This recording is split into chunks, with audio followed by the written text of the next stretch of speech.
الحمد لله رب العالمين، الصلاة والسلام والتكريم والتعظيم على سيدنا محمد سيد الأولين والآخرين وعلى آله وصحبه أجمعين.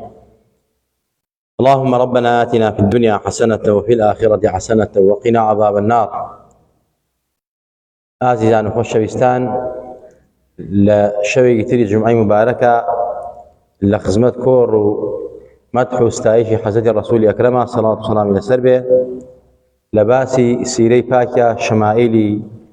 برزي پیغمبر صلى الله عليه وسلم كشمائلي خلقي من باس كر كچون خواهي گورم پیغمبر دروس کردوه تایفت مندی کی وای پیدا و کبهیج بشری کی نداوه و لباسي شمائلي خلقي پیغمبر ابو صلى الله عليه وسلم شوانيتي حصوكوتي پیغمبر خاص صلى الله عليه وسلم لروي ميزرو عباو جبو وهروها حصوكوت دانشنو پالکوتنو خوراک و خواردنەوەی پێغەمبەری خوا صلی الله علیه وسلم. جمعەی ڕابردووتمان پێغەمبەری خوا صلی الله علیه وسلم چۆن دانیشتووە. طبعا خوای تبارك وتعالى أفرميت أطيعوا الله وأطيعوا الرسول.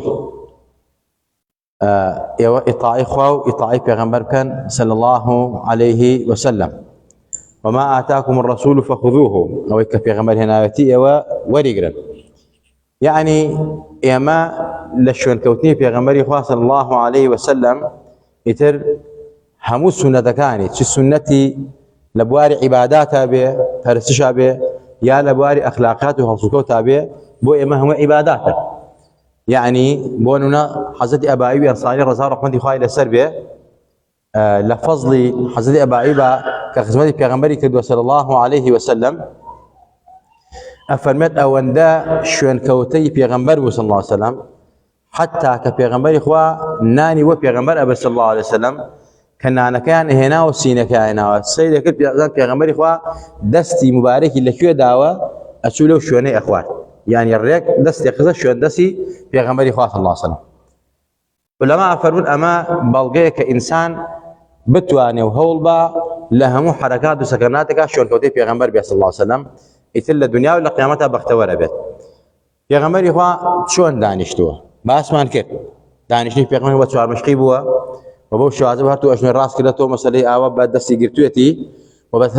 اسر اشنو دانشتو بشوازه كسكي مباركي او انده تشمي وتوا لكاوا مساله برانيه و اما جورك بوا لتواضعي پیغمبر اخوا وملكسي پیغمبر اخوا صلى الله عليه وسلم لدواين وجباني انا دانشتو بشوار مشقي تا خوركوتن و پیغمبر اخوا رايش شاوه لأن يجي بيانيها في غمر نازار صلاة والسلام إلى سربية كالسنة دكي كردوها بلاي الراس تاكوتو دستي مبارك سجد شناكيو روبا قبلة تاكاتي قامت كردن بوشي وازا في غمر إخوة انتظاري نيجي كردوها ووت ما في غمر إخوة ببشتاكوتوها قاتي سر قاتي لكادك شكتو ماندوبوها. بلا علماء فرميانا ام هندك لو دانشنا في غمر خوي لحديثنا نهي ليك بلان بو خوي دانشتو يا ابو خوي وافقتو ولما بو توفيق بين حديث كان فرمون او دانشنا في غمر خوا صلى الله عليه وسلم كلم مزغوت ابو لكاتك ابو مزغوت شول بو فراغ جيتي ابو يان او عندما ماندو في غمر خوا صلى الله عليه وسلم لا سفر قرات ولا جهاد قراتوا بو شوازه بالكوتوا كواتب وكسيك ماندوبيه يا مزغوت فراغ تيابي وخالي وكسيدان به بوي كإنسان بيسعى الراكشت وأنا بالك وقاش هذا سرقاتي وهروها راكشت مشي ليك يعني بارحال إن جاء آية في غمري خوا شاني دعوة سر بشتي وكوي سئ مكلم الله كان إخوانا داني هي قاش رايشين مثلا بشتي خنا بشتمانه شان داعلين أما بوا بلا في غمري خوا صلى الله عليه شاني داعل الحديثك كأبي بكر قال رسول الله صلى الله عليه وسلم ألا أحدثكم بأكبر الكبائر قالوا بلى يا رسول الله صلى الله عليه وسلم قال الإشراك بالله وحقوق الوالدين قال وجلس رسول الله صلى الله عليه وسلم وكان متكئا قال وشهادة الزور أو قول الزور قال فما زال رسول الله صلى الله عليه وسلم يقولها حتى قلنا ليته سكت. أم حدث طبعا أبو داود وغيره يوجد روايات عن كردوها عفو إمام بخاري ومسلم روايات عن كردوها وغيره عن روايات عن كردوها. پیغمبری خوا صلی الله علیه وسلم صحابه برزه ابو بکر افرمی پیغمبری خوا صلی الله علیه وسلم فرموی آیا پیتا نلم او گوناهانی کە لە هەموو گوناهەکان گەورەترە، يعني اكبر الكبائر، ئێمە گوناهی کەبیرەمان هەیە، بەڵام لە کەبیرەتریشمان هەیە، حەو دانەیان کە لە ناو گوناهە کەبیرەکانە کە لە هەموویان گەورەترن. وتیان بەڵێ ئەی پێغەمبەری خوا، پێمان بڵێ با خۆمان لێ پارێزین. پێغەمبەری خوا فەرمووی صلی الله عليه وسلم یەکەم الئشراک بالله، شەریک بڕیاردان بۆ خوا کە ئینسان لەگەڵ غەیری خوای متعالە لە غەیری ذاتی الله مەسەلە معبودێتری هەبێ، خوایەتری هەبێ، سوجدە بۆ یەکێتر بەرێ. کاڵن ئیشراک بالله لە مەسئلەی شیرکە بەڕاستی عولەما و زانایان زۆر وردەکاریان کردووە. ئێستا بۆ نمونە الریا و شیرک الأصغر، ڕیا مەسەلە خۆ دەرسۆمانە شیرکی مەسەلەی بچووکە، بەڵام ئەمە ئەو شیرکە نییە کابرا سوجدە بۆ بتێ بەرێ و بۆ سەنەمێ بەرێ. اینجا زۆر جارێ مەسەلەی ئێمە ئەمڕۆ فکرێکمان هەیە لە واقعی عالەمی ئیسلامیە کە زودنەوەی وهابیەت. مەسەلە ئەمڕۆ زۆرێک لە مسلمانان کافر ئەکەن، مشریکن بە ئەوەی کەوا مەسەلەی زیارەتی قەبرێکە یا زیارەتی پیاوچاکێکە یا مەسەلەی داوایەک لە پیاوچاکە دوعای خێری بۆ بکە. ئەمە شیرک نییە، ئەمە کوفر نییە. وعلەما و زانایان مەسائلی تەوەسل و ئیستیغاسەیان بە مەسائلی فقهی زانیان، نەک مەسائلی عەقیدەی، چونکە هەرچی مسلمان هەیە موحیدە، هەمووی ئەهلی قیبلەیە، هەمووی ئەڵێ ئەشهەدو ئەن لا ئیلاهە ئیلا الله وأشهد أن محمد رسول الله. کابرا زیارەتی پێغەمبەری خوا ئەکا صلی الله علیه وسلم یا زیارەتی قەبری شوهەدایە صالحێکە، هیچ کاتێک سوجدەی بۆ نەبردەوە بڵێ من ئەم قەبرە سەنەمێکە سوجدەی بۆ بم. زیارەتی قەبر سونەتە، زیارەتی قەبر سونەتە. اینجا جگە لەوەیش تەشبیهکردنی قەبرێک بە بتێکەوە ئەمە کوفرە. بۆ؟ چونکە ئەو قەبرە ڕۆحێکی تایە، ئەو ڕۆحە پێغەمبەری خوا بە خیتاب سەلامی لێ کردووە، کە زیارەتی سەر قەبرانی کردووە فەرمووی السلام عەلەیکم ئەهل الدیار، نەیفەرمووی السلام عەلەیهم. ئەم خیتابەی پێغەمبەری خوا یعنی ئەم ڕۆحانە زیندوون. چۆن سەلامی لە کەسێکی زیندوو کردووە لە بەرامبەریا بووە پێغەمبەری خوا سەلامی لێ مردوو کردووە. کەواتە ئەمە زۆر زوڵمێکی گەورەیە کە کابرا مەسەلە زیارەتی قەبرەکە بڵێ وەڵا کاکە ئەم قەبرە سەنەمێکە و ئەمانە زیارەتی قبورەکەن، ئەمانە مشریکن، ئەمانە قبورین، ئەمە من کەفەرە مسلماً فقط کەفەرە. هەر کەسێک مسلمانە کافرکە مشریکە خۆی کافرە بێ. اینجا ئەمە بەسمان بە شیرک لێرە ئەوەیە کابرا ئینسان بڵێ لەگەڵ لە غەیری خوای گەورە من مەسەلە عیبادەت دەکەم بۆ کەسێتر، بۆ تاغوتێک، بۆ زاڵمێک، بۆ ستەمکارێک، مەسەلە لە غەیری خوای تەبارەک وتەعالا خوایەتر داتاشێ بۆ خۆی. جاری وا ئینسان هەوا ئارەزووی خۆی ئەکاتە خوا بۆ خۆی، مطیعەتی نەفسی ئارەزووی. بەهەرحاڵ شەریک بڕیاردان بۆ خوای گەورە گەورەترین تاوانە ئینسان لە قاڵب و زنجیرەی ئیسلام مادە دەرەوە. بەڵام ئینسان نابێ بە هەموو کەسێک بڵێ مشریک. مشریک ئەوەیە چۆن سوجدە بۆ خوا بە سوجدە بۆ غەیری خوای بەرێ. چۆن مەسەلە خوا بە خالیق ئەزانێ، خوا بە رازق ئەزانێ، غەیری خوا بە خالیق و بە رازق بزانێ. چۆن مەسەلە خوا شافی حەقیقیە، ئەگەر عەقیدەی وا بێت دکتۆر شیفادا پێی کافرە بێ مشریکە بێت. بەڵام ئەمانە مەجازن فەأتبع سەبەبا. خوای گەورە فەرمێت مەسەلە دوای سەبەب هۆکارکەون، یعنی کەواتە من بە پیاوچاکی ئەڵم دوعای خێرم بۆ بکەیت، زیارەتی پیاوچاکێکم سەلامی لێکم ئەڵم ئەی پیاوچاکە دوعای خێرم بۆ بکە، ئەمە شیرک نییە. ئەم پیاوچاکە چۆن لە حاڵی حیاتە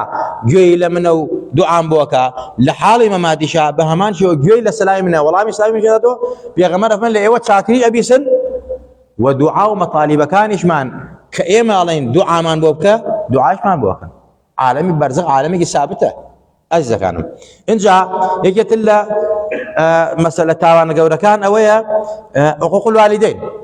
دڵشکاندنی باوکو دایک، بێئەمریکردنی باوکو دایک، زوڵمکردن لە باوکو دایک، بێئەدەبیکردنی و بێحورمەتی بەرامبەر باوکو دایک. خوا لەگەڵ شیرکا باسی کردووە، لەگەڵ تاوانێکی زۆر گەورە. یعنی دوای شیرک خوا قەتڵی باس نەکردووە. مەسەلە خوای پێغەمبەری خوا سەڵام قەتڵی باس نەکردووە، زینای باس نەکردووە. حقوق الوالدین بۆیە باوکو دایک زۆر ئەساسە ئێمە ئاگامان لە دڵیان بێ، خزمەتیان بکەین، خۆیشمان و ماڵیشمان هی باوکو دایکمانە. زۆر جارە کابرا مڵکەکەی ماڵەکەی سامانەکە لە باوکو دایکی شارێتەوە. حەزرەتی عومەر فەرمی ئەنتە ومالوکە لئەبیکە، خۆیشت و ماڵەکەیش هی باوکتە. باوکو دایک ئەتوانن بەبێ ئیزنی منداڵ ماڵ و مناڵ سەرف بکەن، ئەمە ناوێتە دزیش. اینجا یەکێتر لەو تاوانە گەورانە ئەوەیە جا فەرمێت وجلس قال وجلس رسول الله صلى الله عليه وسلم ابو بكر فنو بيغمر اخوا دانش ان جاء وكان متكئا بيغمر اخوا شان دا يلعبوا شان دا يلعبوا ما بس ما ام نقطه ما لم حديثا ان جاء فنو بيغمر اخوا فرمي وشهاده زور اغاتان لشهاده زور بشهاده زور يعني اويا كوا انسان هستي شايتي بدا بدرو بتابد لمحكمه كان امر زور افشتا كابرا تاواني كردو جرمي كردو مثلا يا شتي كردو كسر اغادار ني درو اردو شاهد بان خاله درو كاكا ور شاهد مغن كابرا كلام شاهدي بان الى باريكم في ندي مثلا بساطه زار بدو صار يا بورقيه شهادتي ناقي كذا اما شهاده زوره بوي اغام لم بنها نبي او قول الزور يا وتني قصي درو بهتان كردن غيبه كردن بهتان كردن قول الزور مثلا افتراء من حصم افتراء بجناب الله درو بجناب كم ان جاء فما زال رسول الله صلى الله عليه وسلم بردوان في غمر اخوا او ان دباسي ام تاوانانه اكر او ان دوباره اكر دوا يك لايما او تخواتو في غمر اخوا بيدنگ به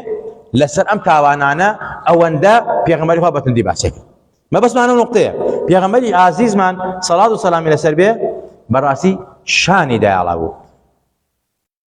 جابر كري سمراء فمن رأيت رسول الله صلى الله عليه وسلم متكئا على وساد على يساري في غمر اخوان بيني شاني دا يلابو لسر سرينيك لسر سرينيك اما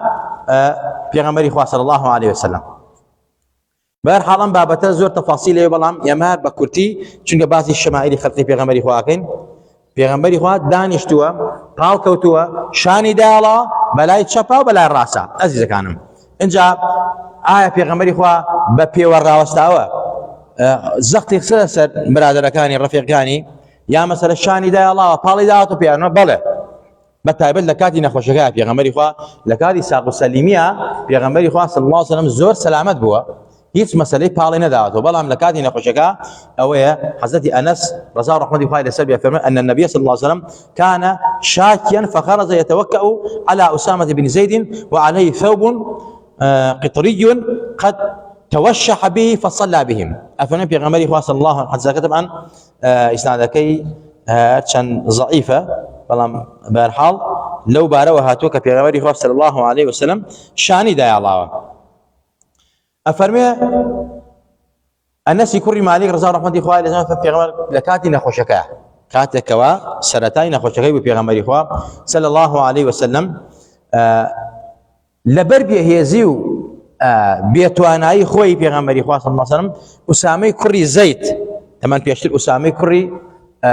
زيد كري محمد يعني يكو زيد كادي خوي وما شبو يعني كويلي في غمر اخوان صلى الله عليه وسلم ازادي كر اسامه كري لخدمت في غمر ابو صلى الله عليه وسلم في غمر اخوان لان خوشكا افهمنا بالي داب او كراوستابو قصي اكل بمان ان جاء فنجلك قتليله برا كجورجلك يمنيه في غمر اخوا بالي داو بو ان جاء هنا من بو مزقو اكو بليت شو تجير بالي يا بالي دا في غمر بالي بيداو هنا انا مزقو في غمر اخوا نيجي بوكردن ان جاء بهمان شيوا فضل كري عباس يا فرميت قال دخلت على رسول الله صلى الله عليه وسلم فضل كري حزي عباس اموزاي في غمر اخوا يعني كري حزي عباس افن في مرضه الذي توفي فيه رسول الله صلى الله عليه وسلم وعلى رأسه إصابة صفراء فسلمت عليه فقال يا فضل قلت لبيك يا رسول الله صلى الله عليه وسلم قال أشدد بهذه الإصابة رأسي فضل فرميت شو مقصود بيغمبري خو لكاتي نخوشكا بيغمبري خو او نخوشكا تيا وفادي فرمو بفرويك زر بيغمبري خو سري بستبو لو كاتا افرمي بيغمبري خو باني كرم فرمي اي فضل من اشتم لبيك يا رسول الله لخزمته شبلاي هندك لم فكرتها زانته بلي لبيك يا رسول الله يا لخزمته والله لبيك وسعديك الله كفر وشيكي كردو باب لبيك يعني لخزمته نكمن سجدبته برم لبيك وسعديك يعني من خزمكاريتهم لخزمه زناتهم ما وصل الله كريم كيف فرميت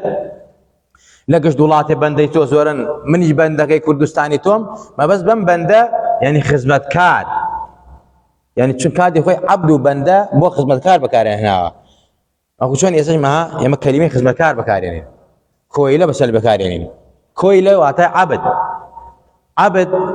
يعني عبداتي حقي بس بخواك بلام عبدي تريه مجازا لانه اسلامي شا عبد ابو بهرحال فضل فرمت شو مقصود في غمري خواه صلى الله عليه وسلم في غمري خواه بو بروسري بستو بان يكرم فرمي اي فضل من يشتم لبيك يا رسول الله لقسمتها اي في غمر نازدار فرمي تن بم بروسرم تنتر بس فرمي تن بتني سري في غمري خواه بس صلى الله عليه وسلم ثم قعد فوضع كفه على منكبي افنجا في غمري خواه هي زيدا سر شانكاني منه في غمري خواه دانش ثم قام انجا لباشان في غمري خواه هلصا برو مزور روشتين افرميت فدخل في المسجد وفي الحديث قصة بهرحال لم يذكر الترمذي افرميت انجا هيزي دا سرمن بو هلصاندن و دانشتاندن پاڵی دا بمنەوە انجا ئەمە چوونە ژێر باڵی داقڵی مزگەوت بووین انجا لەم پێغەمبەری خوا نوێژی بۆ کردن ئەمە قیسەی شتە قیسەکە مفەسەلە شێخی ترمزی ڕاوی حەدیثەکەیە باسی نەکردووە مەبەست لەیرا ئەوەیە خۆشەویستەکانم پێغەمبەری خوا صلی الله علیه وسلم لە بەشێک لە حەیات و ژیان و هەڵسوکەوتیا چ لە دانیشتنیا پاڵدانەوەی هەبووە لە هەستانەوە لە کاتی ناڕەحەتیە بێتاقەتیە پاڵدانەوەی هەبووە کەواتە ئێمەی موسڵمانیش نابێ يعني خۆمان بکەین بە بار بەسەر خەڵکیەوە کە نەخۆش نەبین ناڕەحەت نەبین لە خۆمان و پاڵدین بە کابرا و یا بێتە بن باڵمان ئەمانە ئیلا لە ضرورەتان نەبێ کابرا گەر ضرور بوو نەخۆش بوو ناڕەحەت بوو مەسەلە پیرە یا گەنجە فەرقی نییە لەوە ئەگەر گەنجێک یا پیرێک